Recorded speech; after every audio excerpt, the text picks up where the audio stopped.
नमो नमः मित्राणि सादरं वन्दनानि अभिनन्दनानि च। ये हि मित्रा संस्कृतं पठामः संस्कृतभाषा शिक्षणस्य आभासीयकक्षायां पुनः अद्य भवतां सर्वेषां स्वागतम् अभिनन्दनं च। मित्रों, व्याकरण की श्रृंखला में जो सभी कक्षाओं के लिए अनिवार्य है, खासकर छठी, सातवीं, आठवीं, नौवीं और 10वीं कक्षा, ऊपर में भी 11वीं और 12वीं में यदि आप संस्कृत विषय को रखते हैं तो वह भी आपके लिए काम में आएगा। ऐसी बातों को ध्यान में रख करके कई दिनों से ये कारक प्रकरण मैं आपको पढ़ा रहा था और आज से नवीन विषय अर्थात समास प्रकरणम मैं आरंभ कर रहा हूँ। आशा है आप जैसे पहले हमारे वीडियो को देखते रहे हैं, अपना कमेंट भेजते रहे हैं, आगे भी भेजते रहेंगे, देखते रहेंगे और अपने मित्रों के लिए शेयर करते रहेंगे। तो आइए हम आरंभ करते हैं।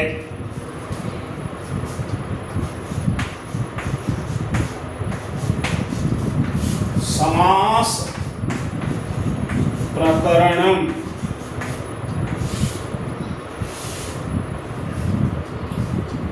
ये समास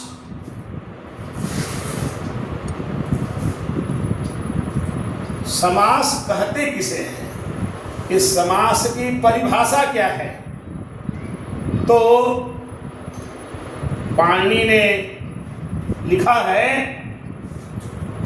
जो सूत्र है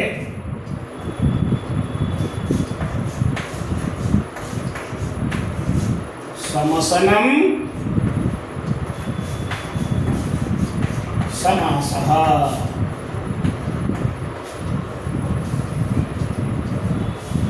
समसनम संक्षेपीकरणम।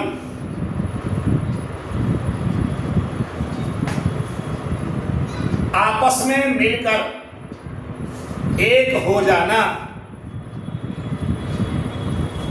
उसी को समास कहते हैं। तो कौन मिल जाएगा?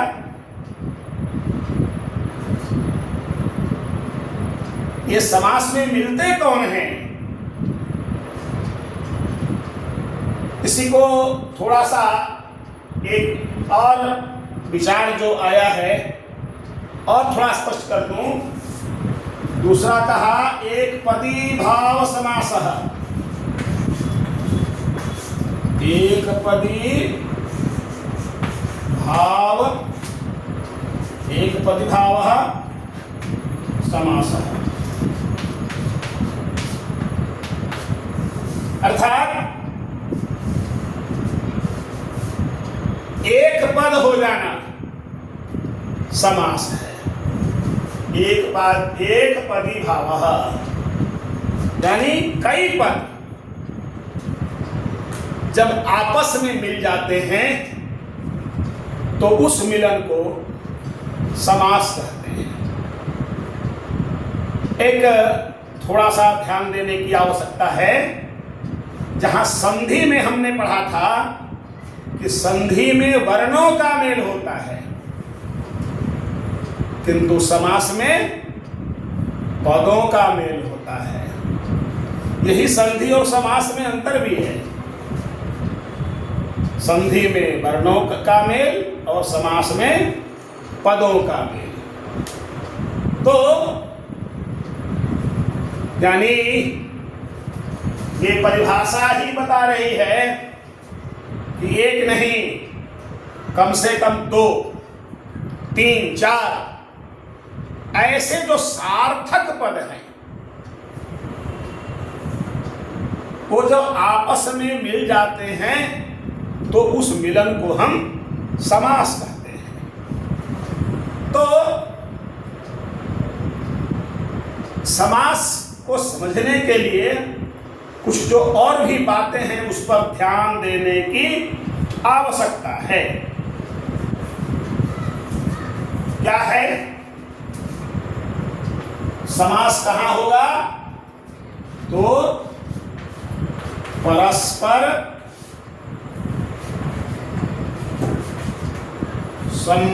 संबंधार्थक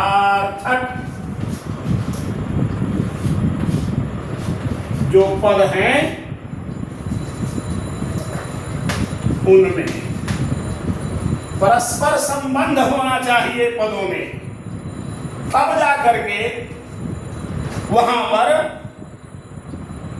जो एक भाव हो जाएगा उसी को हम समास कहते हैं।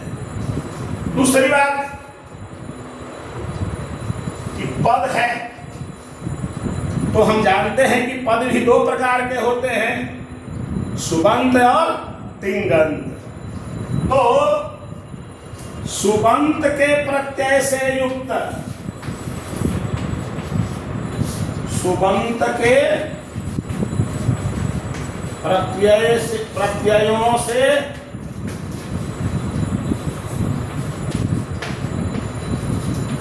युक्त पदों में ही समास होता है। सुबंत के प्रत्ययों से युक्त पदों में ही समास होता है, तिंगंत के प्रत्ययों से युक्त पदों में समास नहीं होता है। तो अभी जो बातें आई कि एक पदी भाव समासः, यानी दो या दो से अधिक पद अपनी अपनी विभक्तियों को छोड़कर, सबको अपना कुछ छोड़ना पड़ता है तब जाकर के मिलन होता है। तो सभी अपनी अपनी विभक्तियों को छोड़कर जब आपस में मिल जाते हैं तो उस मिलन को समास कहा जाता है। और फिर जब समास हो जाता है तो अंतिम जो पद होता है उस अंतिम पद में विभक्ति लगा देते हैं, सुबंत का प्रत्यय लगा देते हैं और फिर उसका नाम हो जाता है समस्त पद। पूरा समस्त पद हो गया। आगे जब हम इसका उदाहरण देंगे तो इसे और आसानी से हम लोग समझने का प्रयास करेंगे।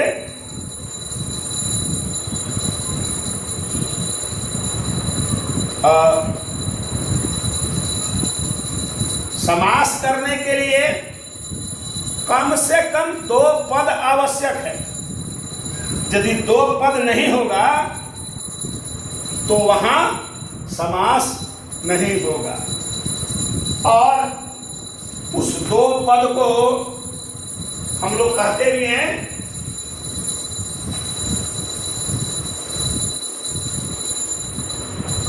उसको प्रथम पद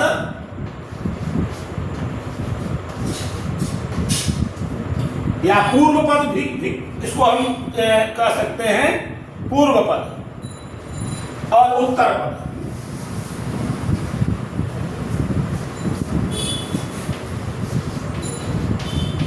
पूर्व पद और दूसरा उत्तर पद, ये जरूरी है। दो पद होना ही चाहिए तब जाकर के वहां पर समास होगा। तो वह भी समास करने के लिए और भी कुछ नियम हैं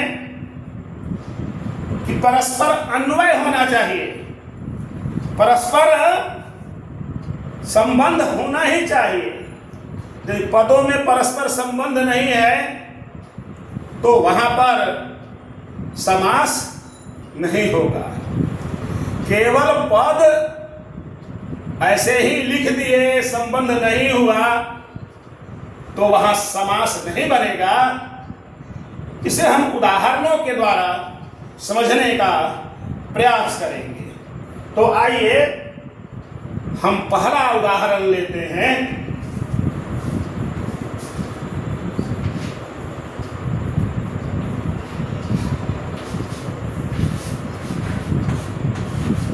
सीता पति,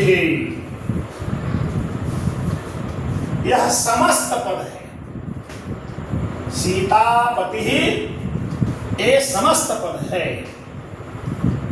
इसी को विग्रह करना, अलग अलग करना, अर्थात इसमें दो पद कौन कौन हैं और प्रथम पद में कौन सी विभक्ति है, ये किस प्रकार का पद है,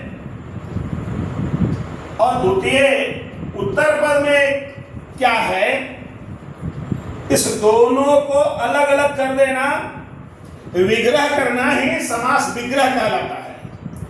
समस्त पद को अलग कर देना, बता देना। जैसे हम कोई ऐसा पदार्थ बनाते हैं, मिला करके कई चीजें, और फिर उन सारे यंत्रों को जब हम अलग अलग कर देते हैं तो बताते हैं।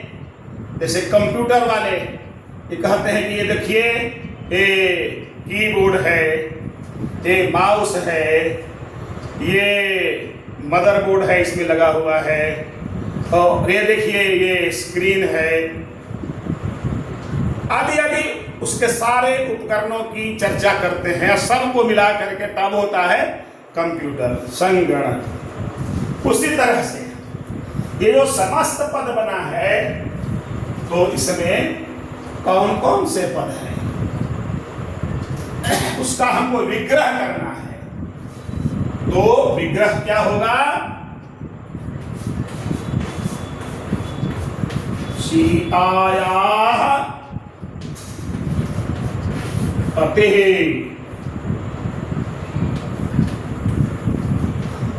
सीतायाः पतिः सीतापति। हमने परिभाषा क्या बताया था कि दो पद होना अनिवार्य है। सीतायाः पति, सीतायाः ये है पूर्व पद, पति उत्तर पद, ये दो पद हैं। यहाँ दो पदों में समास हो रहा है, दोनों का अर्थ है, दोनों में अन्वय भी हो रहा है। इसलिए ऐसे पदों के मेल को ही हम समास कहते हैं, और विभक्ति लगने के बाद यह समस्त पद बन जाता है। हम दूसरा उदाहरण देखें।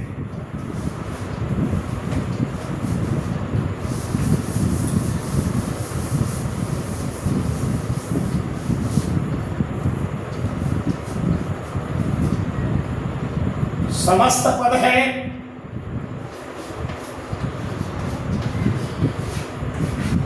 राजपुत्रः, ये समस्त पद है। तो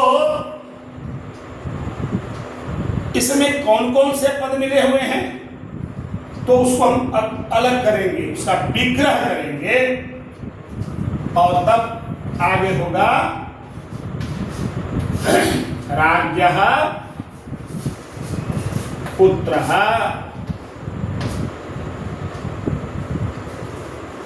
यानी राज्यः पुत्रः राजपुत्रः, यानी राजा का बेटा राजपुत्र।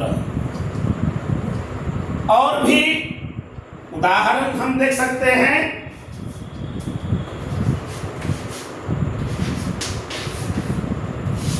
नरपति,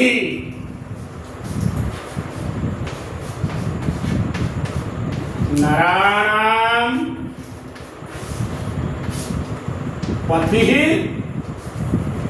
नरपतिः, नरपतिः समस्त पद है, और नरानाम पति, यह विग्रह पद है।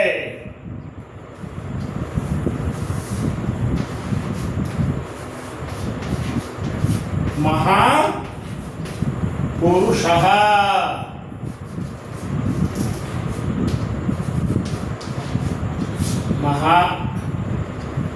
महान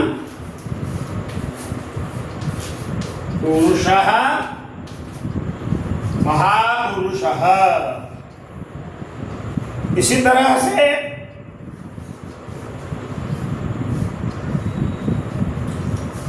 ये हम दो दो पद का देख रहे हैं। एक 3 पद का उदाहरण देखिए।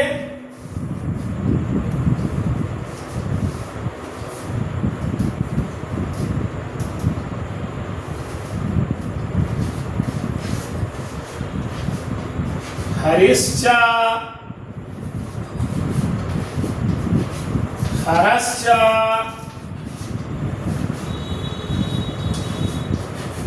गुरुश्च, हरिश्च हरश्च गुरुश्च,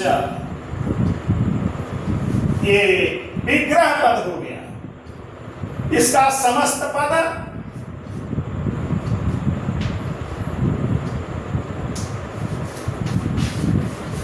हरि हर गुरवः,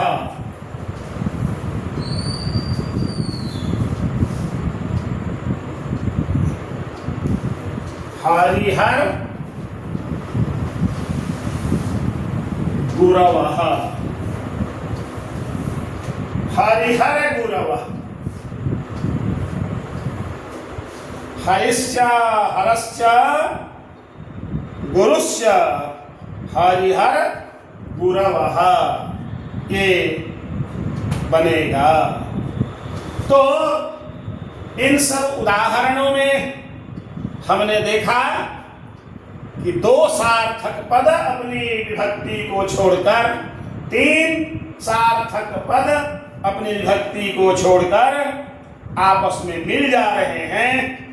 तो उसी मिलन को हम समास कहते हैं। एक मैंने बताया था कि कभी कभी अन्वय की स्थिति जब बनती है तो समास होगा, और अन्वय की स्थिति नहीं बनती है तो समास नहीं होगा। जैसे मान लिया जाए एक वाक्य है, सह राज्ञः पुत्रः गच्छति।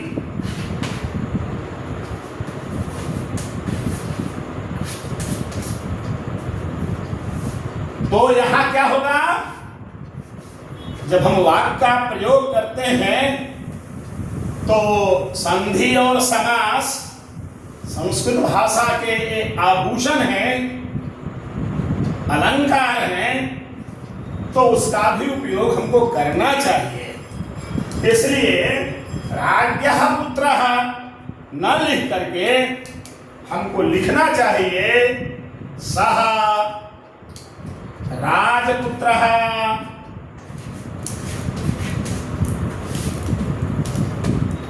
गच्छति।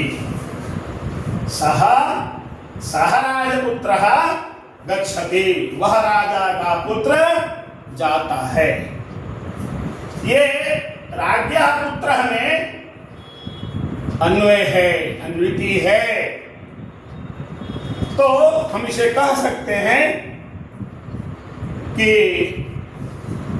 अन्वय के अर्थ में, आज जहां अन्वय नहीं हो, जैसे मैं कुछ पद लिखता हूं,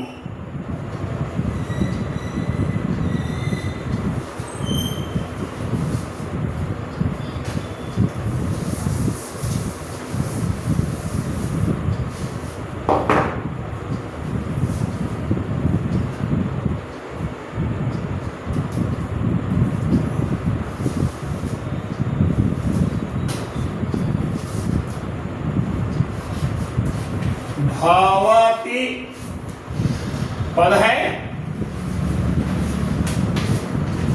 दर्शनम पद है, राज्ञः यह भी पद है, भवति दर्शनम राज्ञः, और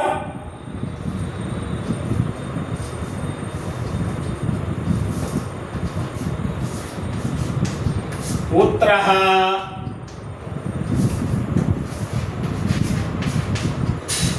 कृषकस्य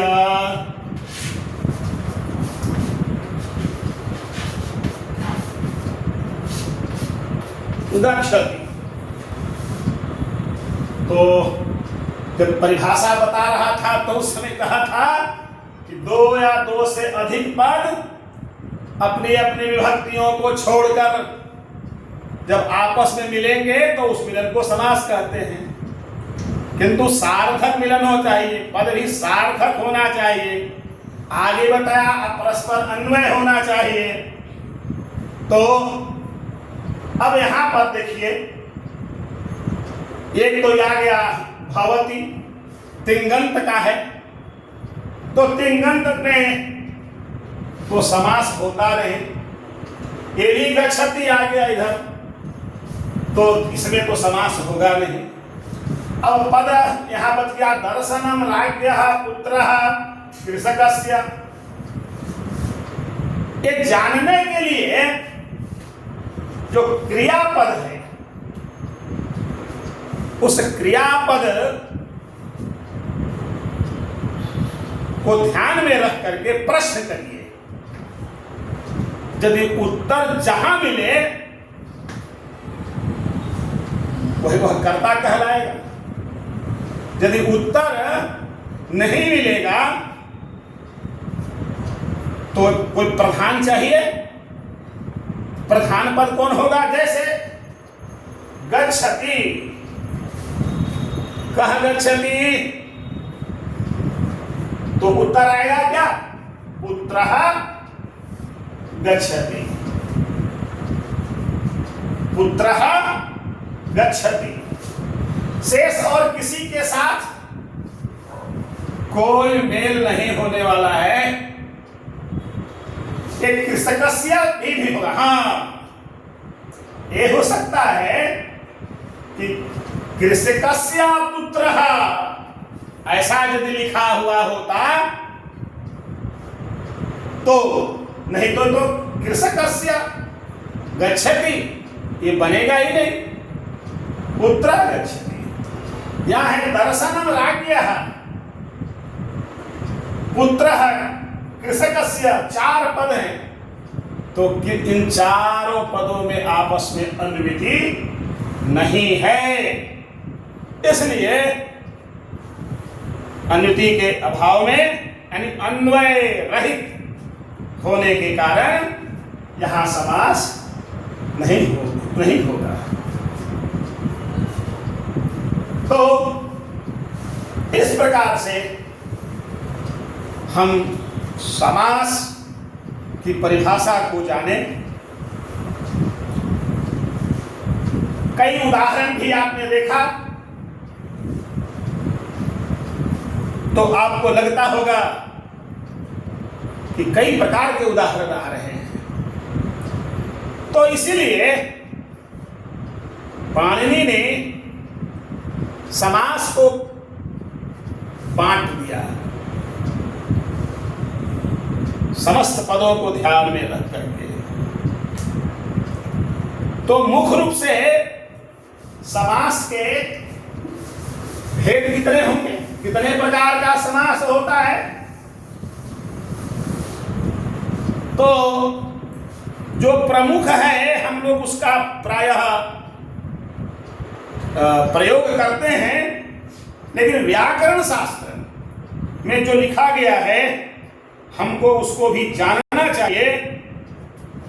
वह दो समास है, और पहला है केवल समासः, केवल समासः, और दूसरा है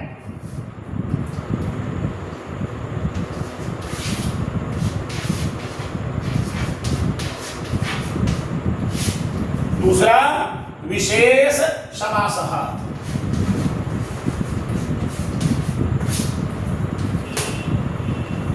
केवल समासः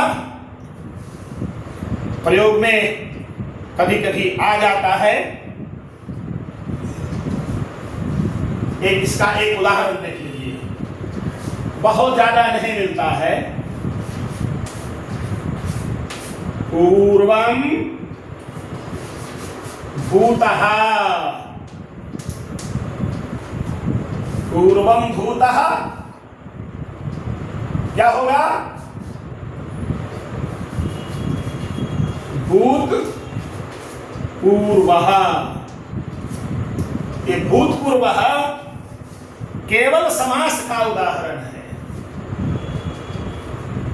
और यह जो विशेष समास है, तो इस विशेष समास के 4 भेद होते हैं। 4। पहला अव्ययी भाव समासः। अव्ययी भाव समासः। दूसरा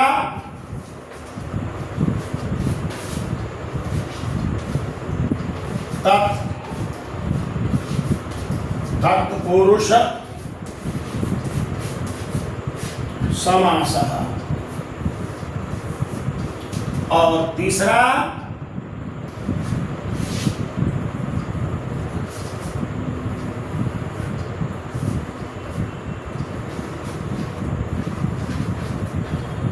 द्वंद्व समासः। और चौथा